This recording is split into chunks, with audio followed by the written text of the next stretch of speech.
Salmo 23, o Senhor é meu pastor e nada me faltará.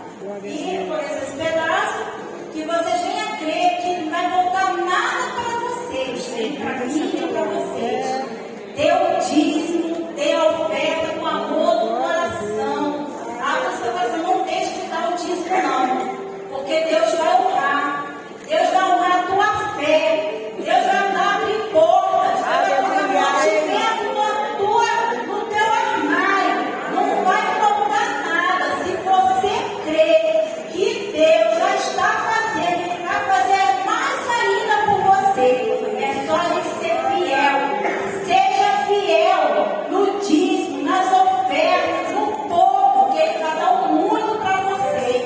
Então, dê com amor. Dê com amor no coração. Que Deus abençoe e a solteira pode distribuir os envelopes das ofertas e do dízimo, tá?